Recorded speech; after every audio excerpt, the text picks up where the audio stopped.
What's up everybody, and welcome back to more RHEM 2. In the last video we started exploring this gigantic, expansive area that included a lot of puzzles, a lot of clues, a lot of gadgets, everything under the sun. It's been crazy, but now we're going to start to get into the nitty-gritty and drill deep. And before we do, I'm going to just make sure that we've pretty much compartmentalized all this stuff so it's a little bit easier to keep track of. We got three major areas that we can explore here. The green tower with the circular rail system and the cavern with the goop in it. The blue tower that has the long hallway with the levers, the Plinko machine and the blue grotto. And the central tower that's connected to this underground rail system. And it's actually this here that I want to focus on right now. So our first order of business needs to be that distribution panel that we noticed earlier that diverts power to different places.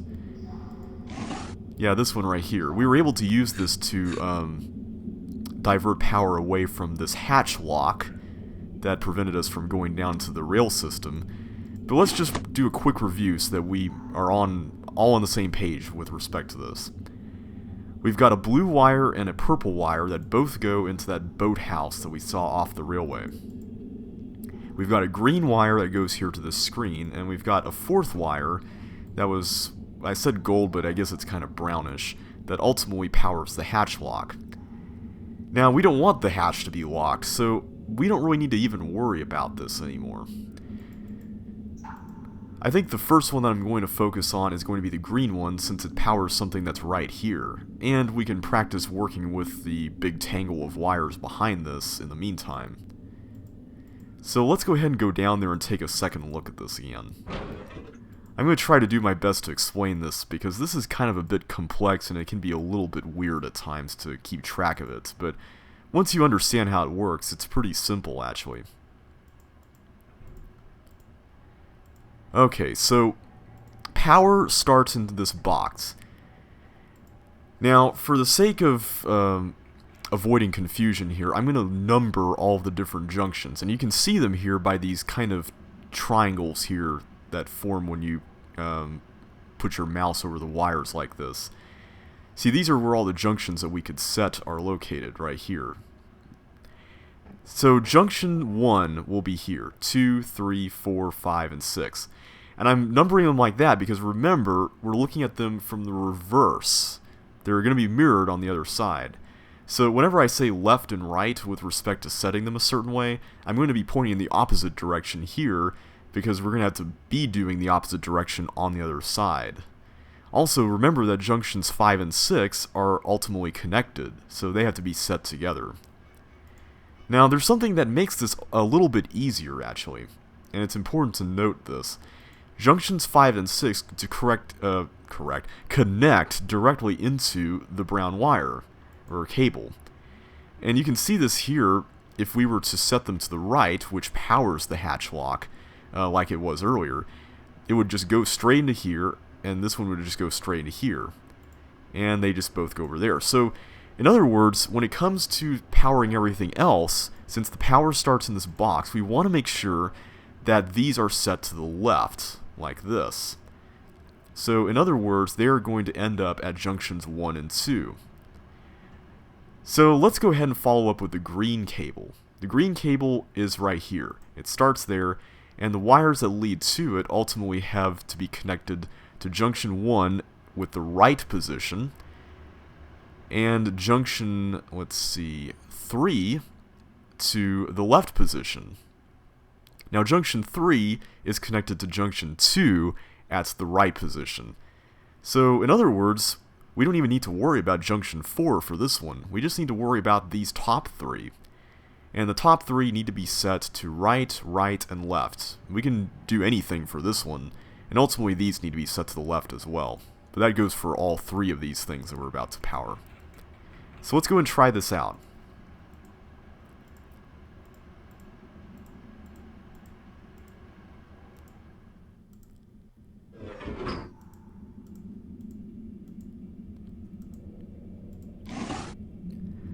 Alright, so for green we got right, right, left, and that was actually the only thing we needed to change right there.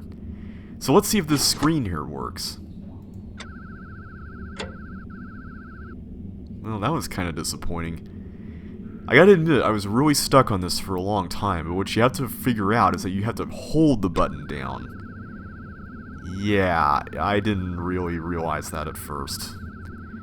But here we can see some sort of solution to a combination lock. And it looks pretty much like the combination lock we saw in the boathouse right off the underground rail system.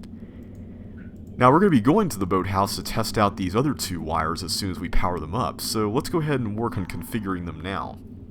I'm going to go with the purple one first, because remember, the purple one ultimately changes into the green one, which connects to that hatch that we saw with that ladder that we couldn't get past further into the house.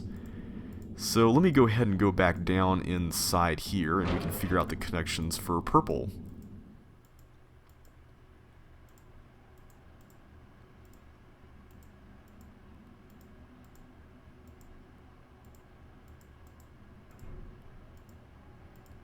Okay, so here we go. Purple is this one. And looks like it ultimately connects to the right configuration for junction number 3, as well as the left configuration for junction number 4. So how are we going to get there? Well, it looks like we're going to have to use pretty much everything in order to reach all this stuff. Remember, these have to be both set to the left.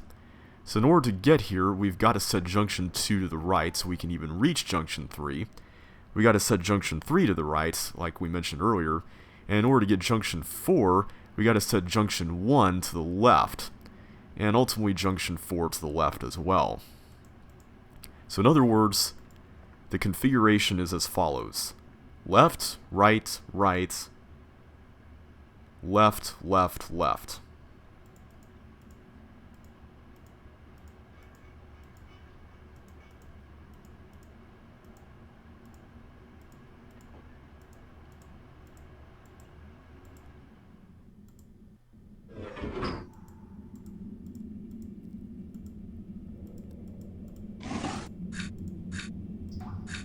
And I think that's correct, so we should be free to go down there and check out what we've powered up.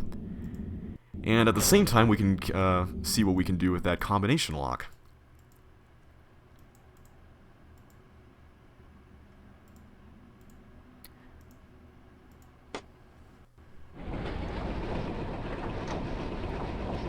I like how they use the same railcar noise here that they used at the beginning of the game. Continuity. Alright, let's play with this here. The screen told us 1, 2, 3, 4, 5, 6, 7, 8. Aha! It looks like we found the control for the fork up ahead. Like we noticed earlier, we were always going to the left, and this explains why. I'm going to go ahead and switch it for now. We'll check that out here in a minute, but first I want to see what else we can do in here. We still don't know the combination of this thing here. But let's see if this switch works now. There we go. Now from up here we can see the gold wires that the cyan cable ultimately fed into. And whatever these are, they seem to be connected to these boat paintings here. Although we really don't exactly see how.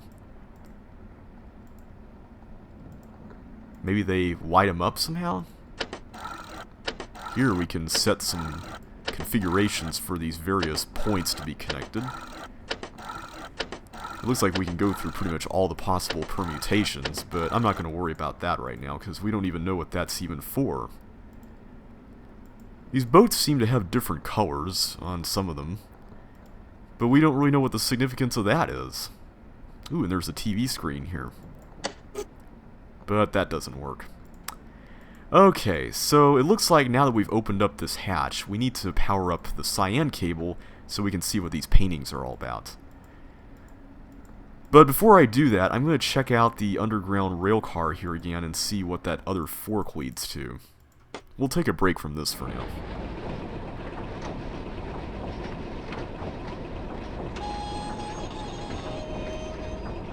Huh, it looks like it's just one stop. And they got red stop signs in RHEM that are shaped like octagons. It's pretty cool. Well, we get a drawing of a circle divided into a 3x3 grid, which looks a lot like that combination lock at the other end of the tracks that the other fork went to. But we don't really have any information other than that, so we'll go back for now. Okay, so let me go ahead and head back to the distribution panel and set it for the cyan cable, which should be our last time to interact with it. We've pretty much taken care of everything else.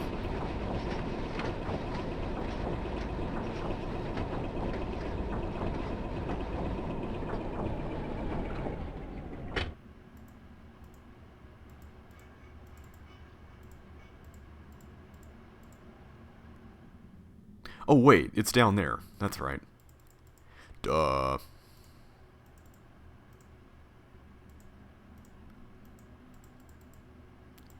Okay, so cyan. Cyan directly connects into junction number 2, which ultimately needs to be set to the left. So that's completely done since junction number 5, or 6, connects to it. And it also connects to junction number 4. This time, it has to be set to the right, which of course connects to junction number 1, which has to be set to the left. So in other words, junction number 3 isn't even touched at all. So the configuration for cyan will need to be left, left, any, and then right, left, left.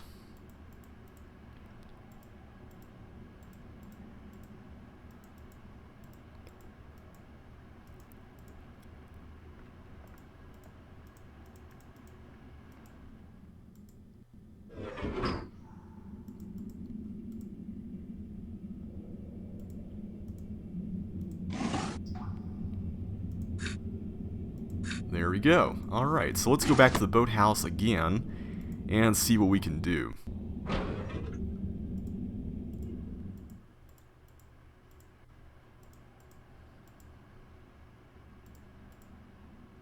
I know that I'm just kind of walking around back and forth a lot in this video, but I hope it's interesting still.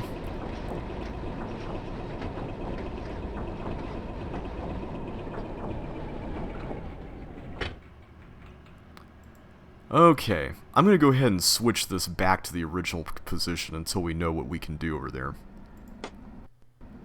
Thankfully, we don't actually have to play with a combination lock again. Alright, so now that we can go back up through here without having to even power the hatch up, we can see what we did to the paintings, see if there's something different about them this time. Well, that one still looks the same. So does that one. That one does too. I'm not really noticing anything different. Oh, here we go. This was not here before, and this looks a lot like the lock that's right downstairs. So it looks like these are the colors that we need to enter in. We need to do yellow, hot pink, and then cyan, cyan, red, fuchsia, and green. Alright, let's try that out. Well, first let's just see if there's anything else that we missed here with the other paintings. Nope, doesn't seem like it. So it looks like that was really the only one that we need to worry about. I guess these colored spots here are just decoys.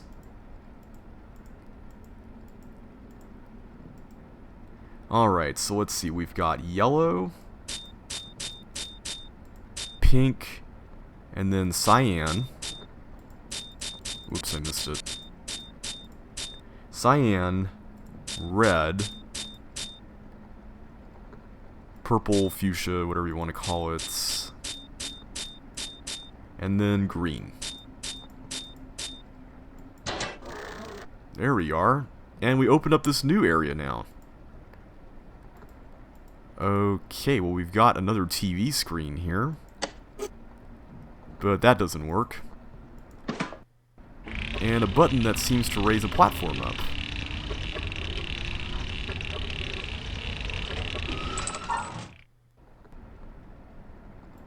And holy cow, look at all the wires up here. Oh, this looks different.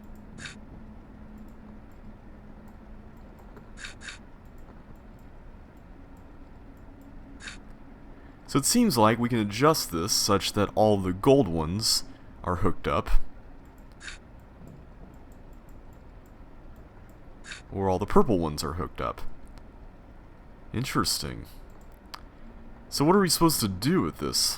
Well, there's a couple of things that are worthy of note here. One of them is that we've seen gold and purple wires before around the boathouse connected to the TV screens. We saw that the one that's just right below us has the gold wires attached to it, presumably these ones right here. And we saw purple wires attached to the TV screen outside in the walkway. We've also seen screens around the boathouse where we can adjust what wires are connected to what. I think we just examined one of them, but there are actually two other ones. So in other words, we need to make sure that there are purple wires connected to purple wires and gold wires connected to gold wires.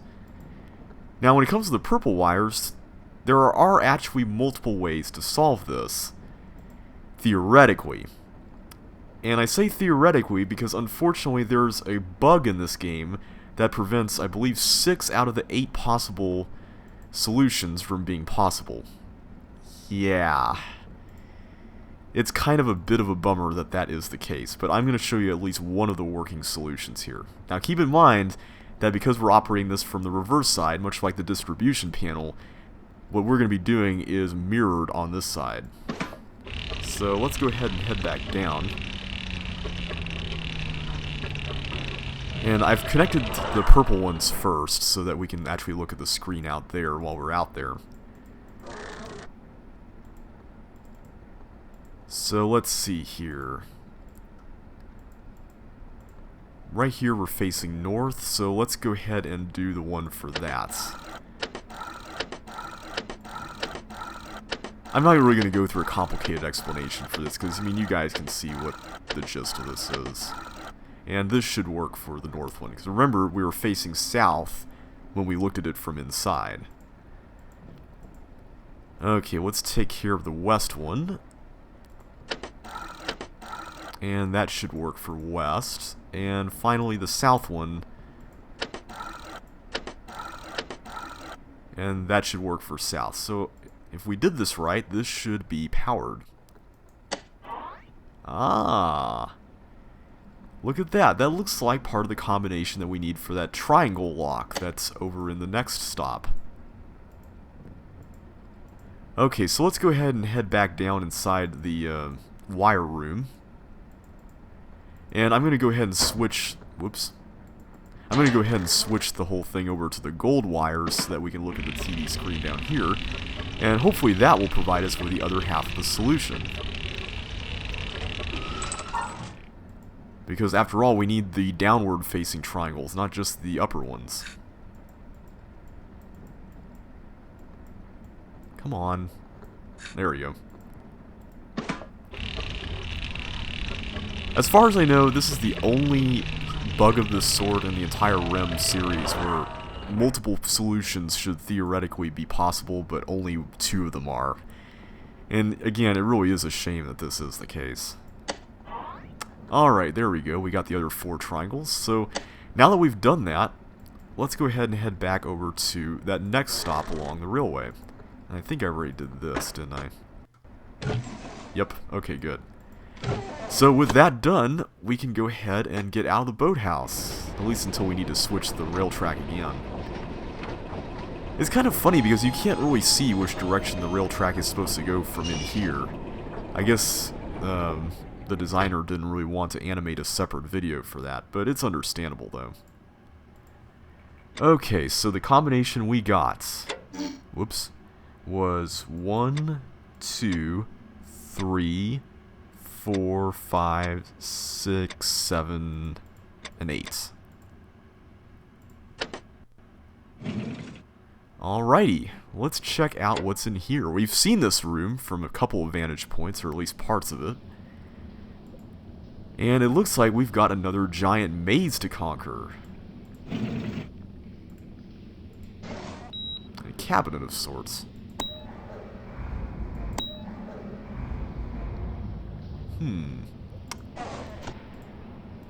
Well, we can see 4 of these stone buildings here, and we can see doors that lead into them from various directions. So I have to wonder if this controls what directions some sort of platform or pathway goes inside them. And I'm actually just going to go and set this to the right configuration, because ultimately you just need a lot of trial and error to make sure that this works. What's in here?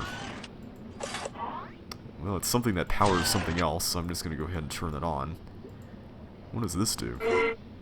Nothing. Okay, well, we'll leave that be for now. Let's go ahead and go through the huts. I'll call them the stone huts.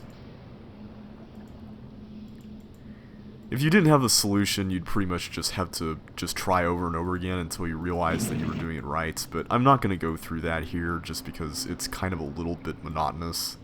And we're going to have to do a lot of back and forthing even with the optimal solution. So, yeah, I'm not going to put you guys through that.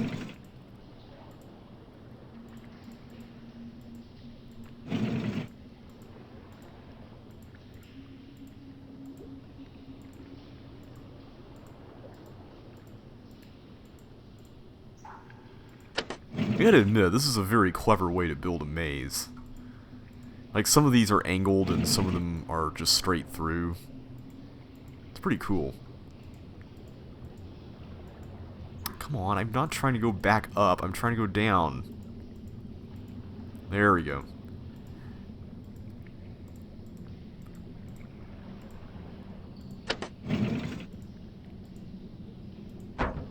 And we reached a door of some sort.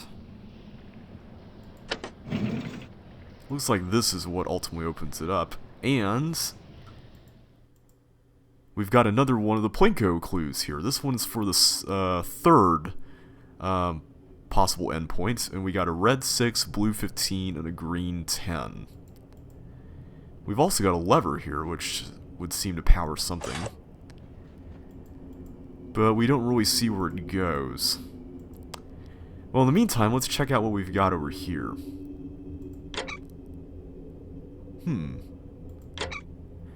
It looks like we're looking into that window in the foyer building where we were at earlier, where we saw those 4 circles, and this room is the room that we could see from inside when we were looking out this window toward this direction.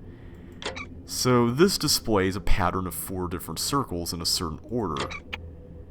This rotates this clock hand or something over here. And it displays a different pattern. The pattern seems to go in different directions, but the general line that you could draw through all of them would be the same, regardless of what direction you were going.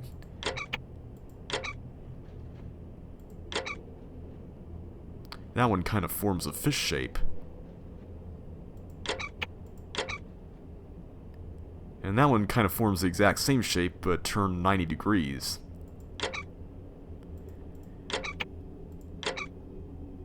Now, where have we seen this before? Because we've seen this whole 4-point connection thing somewhere else, haven't we? Well, remember back in the foyer, we went through that hallway that was right below where this area was. And it had those 4-point connection drawings on the left, and it had letters on the right. So it seems like this is telling us, I guess, what clock positions these are associated with? I mean, it's the only real thing I can think of. Well, let's just keep taking note of what each of these are.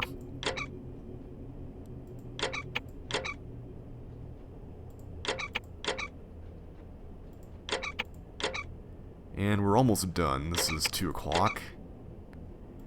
And we got 3 o'clock. Well, at least for the time being, we've got letters associated with these 4-point combinations, and we've got clock positions as well. But we really don't know what the use of that would be for, so we're just going to have to keep our eyes out. Now, notice over here that we've got a gold wire that's connecting all of this together.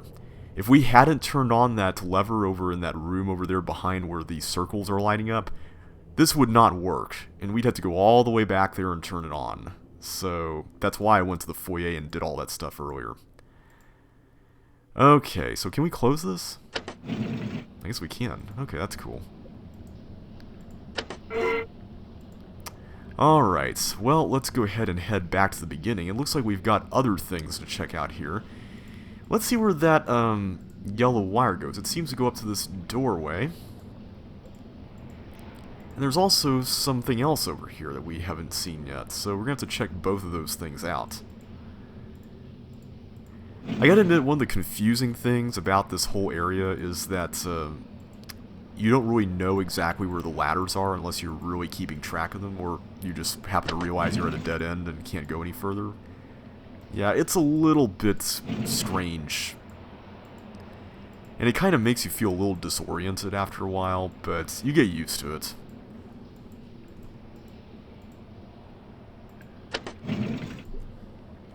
Okay, I'm gonna actually go and switch this again, because there's a couple of other configurations that we need to try out.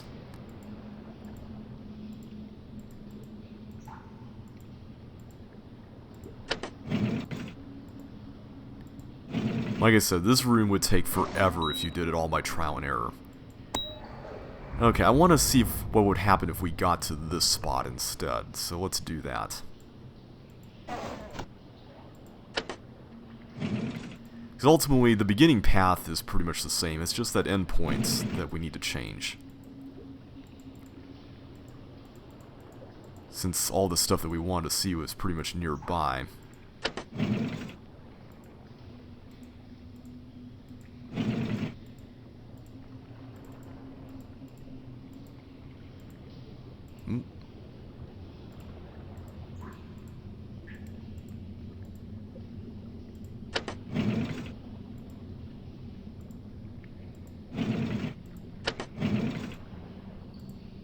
Okay, so now we can go over here. But this is completely blocked. Did I miss something?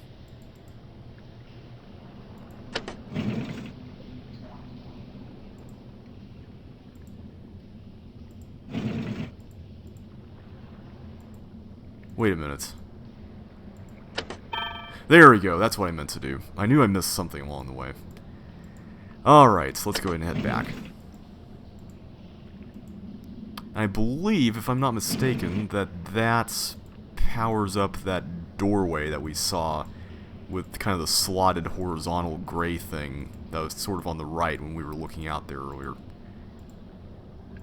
I always get these things mixed up as to what controls what, but like I said, I'm trying to use the optimal route here just because this whole maze, if you were doing this blind, it would take hours. I mean, you have to try everything out. You have to keep up with, you know, what paths are on what levels, and yeah, it's a mess. Okay, let's change this again to this, this, this, and this. Pretty much the exact opposite of what we just had. Okay, this, I believe... Yeah, that controls this, that little dingy thing that we just activated controls this. My bad, I thought it was one of those doors up there.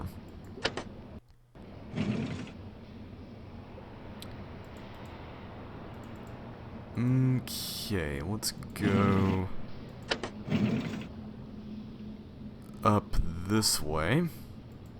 Oh, by the way, in case you were wondering what we did by doing that, let me show you. I forgot to show that. We sent the controls up top, and now we actually get a nice map of the whole area, which really does help a lot, so thankfully they do give you some assistance on this.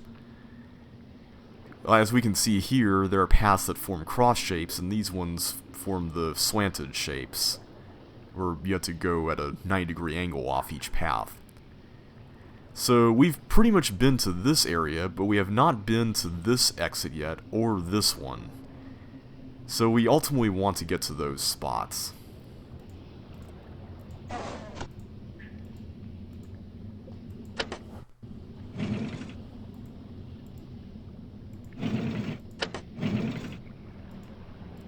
Okay, so let's follow the path again, because I believe we can ultimately get to where we raised the control panel to here. And this is what we activated by pressing the button down there with the gold wire that leads up here. Okay, so it looks like we got some kind of monorail system here. We can see the track up top. Kind of like one of those maglev cars from RHEM. At least that's what it reminds me of.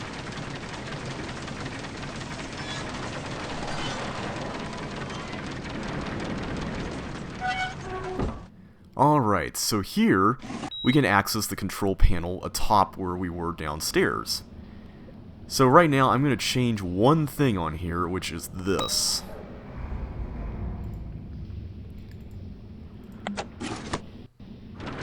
Yeah, I gotta admit, this was pretty complex. Like, I was stuck on this for quite a while, but once I figured out that you can send this up here, it kind of changed everything.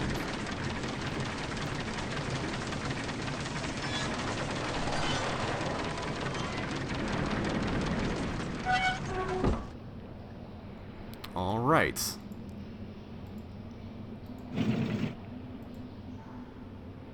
I'm going to go back there again to configure the walkways one more time.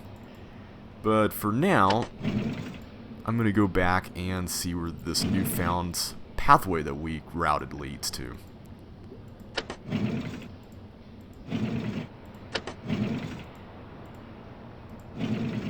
And for some reason I got some lag here. The frames are dropping a bit. Okay, so here we can get to that slotted cabinet thing. And we get a piece of something. I don't know what it is, but it looks cool. Alright, let's head back to that monorail station. And let's change up everything again. Back to where it was.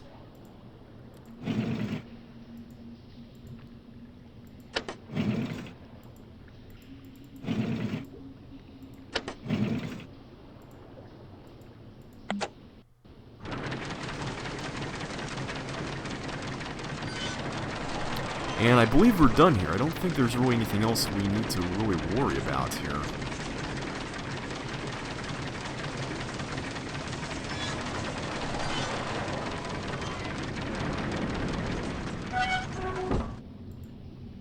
Now I think pulling that lever down below near the start area where it turned green and everything, I think that's what enables us to raise this up. If we didn't do that, I don't think we could use this. But with that configuration, we should be allowed to go back to the start and everything should be a-okay.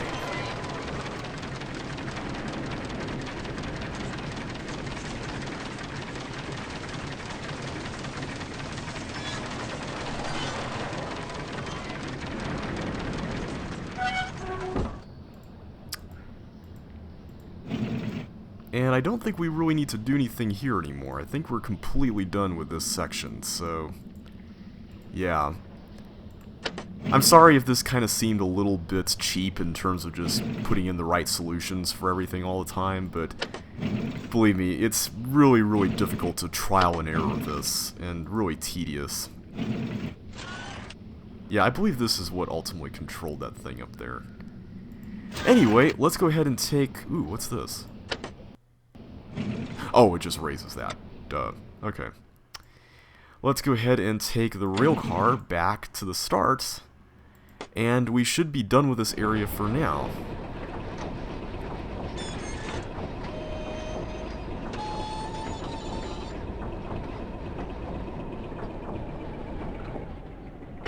Actually, no, I take that back. The lever that we pulled did not actually affect that door that we opened up to control the stuff from the top level. It affected something else. That cabinet that we saw that was locked at the end of the other fork. I'm going to go ahead and go there right now.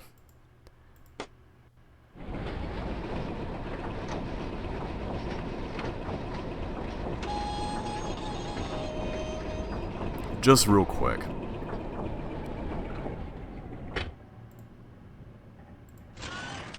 And there we go. This turned on some numbers here that we can now see to get a reference for the combination at the very end of the other path.